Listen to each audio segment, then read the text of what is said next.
ఫిబ్రవరి 8 వరకు AP assembly సమావేశాలు నిర్వహించాలని బీఏసీ సమావేశంలో నిర్ణయించారు. ఫిబ్రవరి 2 నుంచి 4 వరకు అసెంబ్లీకి సెలవు కాగా ఫిబ్రవరి 5న ఓట్ ఆన్ అకౌంట్ బడ్జెట్ ప్రవేశపెడతారు. ఆర్థిక మంత్రి యనమల రామకృష్ణుడు ఫిబ్రవరి 1న విభజన సమస్యలు, ప్రత్యేక హోదాపై అసెంబ్లీలో చర్చ జరుగుతుంది. ఫిబ్రవరి 6న గవర్నర్ ప్రసంగానికి ధన్యవాద తీర్మానంపై చర్చిస్తారు. 7న సంక్షేమ, ఇతర శాఖలపై చర్చ జరగనుంది. 8వ తేదీన విజన్ డాక్యుమెంట్పై చర్చిస్తారు.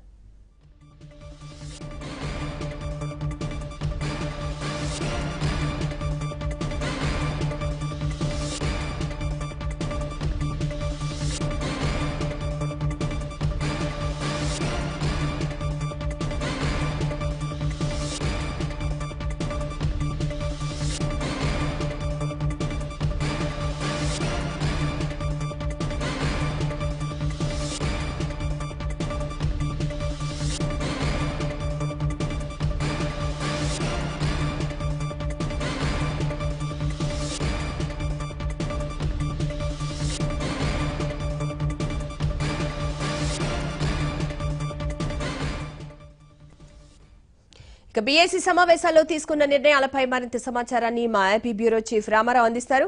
రామారావు, చెప్పండి, బీఏసీ సమావేశంలో తీసుకున్న నిర్ణయాలకు సంబంధించి మీ దగ్గర ఉన్న పూర్తి వివరాలేంటి?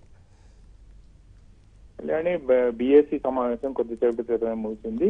AP speaker doctor Kodela Sivaprasad అధ్యక్షతన జరిగిన ఈ సమావేశంలో ముఖ్యమంత్రి చంద్రబాబు నాయుడు, డిప్యూటీ సీఎం కేఈ కృష్ణమూర్తి, శాసనసభ వ్యవహారాల శాఖ మంత్రి యనమల రామకృష్ణుడు, సమాచార పౌర సంబంధాల శాఖ మంత్రి కాలువ శ్రీనివాసులతో పాటు బీజేపీ శాసనసభ పక్ష నేత విష్ణుకుమార్ రాజు, అదేవిధంగా బీజేపీ ఎమ్మెల్యే పైడికొండల మాణిక్యాలరావు వీళ్ళందరూ కూడా హాజరయ్యారు. ఈ సమావేశంలో రేపు సంతాప తీర్మానాన్ని ఆమోదించాలని నిర్ణయించారు.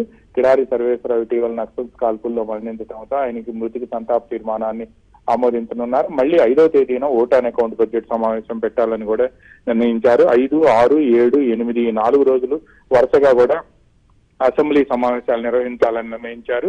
ఫిబ్రవరి 2 నుంచి 4 వరకు అసెంబ్లీకి సెలవులు ఇవ్వాలని కూడా నిర్ణయించారు. దీంతో పాటు 1వ తేదీన విభజన సమస్యలు, ప్రత్యేక హోదాపై అసెంబ్లీలో ప్రత్యేక చర్చ లేవదీయాలి అని కూడా సమావేశంలో నిర్ణయించారు.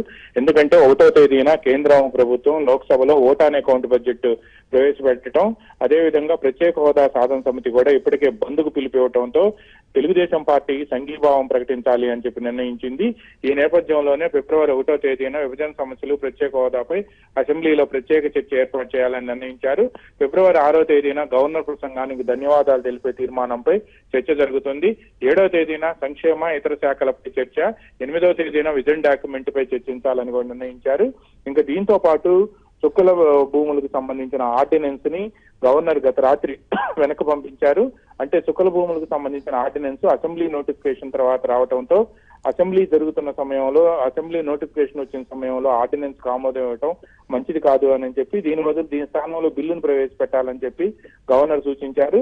అయితే అసైన్డ్ భూములకు సంబంధించి అసైన్డ్ భూములు ప్రభుత్వం పేదలకు ఎవరికైతే భూములు లేని పేదలకు ఇస్తుందో వారందరూ కూడా అమ్ముకునే హక్కు లేదు, అనుభవించే హక్కు మాత్రమే ఉంది.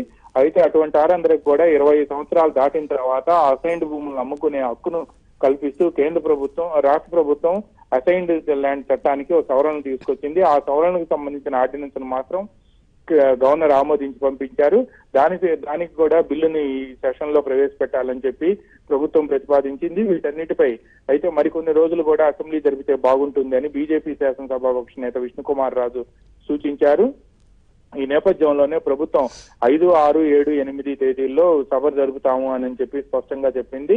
2, 3, 4 తేదీల్లో ఈ 3 రోజుల పాటు కూడా రాష్ట్రంలో పసుపు కుంకుమ కింద డ్వాక్రా మహిళలకు మొదటి విడత చెక్కులు ఇవ్వటం, అదేవిధంగా పెంచిన పెన్షన్లను కూడా లబ్ధిదారులకు అందించే కార్యక్రమం రాష్ట్ర వ్యాప్తంగా అన్ని నియోజకవర్గాల్లో జరుగుతున్న నేపథ్యంలో ఈ 3 రోజుల పాటు కూడా సెలవులు ఇవ్వాలి అసెంబ్లీకి అని నిర్ణయించారు. ఆ మిగతా 4 రోజుల్లో కూడా వివిధ అంశాలపై, ముఖ్యంగా వెల్ఫేర్, డెవలప్మెంట్ కు సంబంధించిన అంశాలపై కూడా అసెంబ్లీ సమావేశాల్లో పూర్తి స్థాయిలో చర్చించే అవకాశాలు కనిపిస్తూ ఉన్నాయి.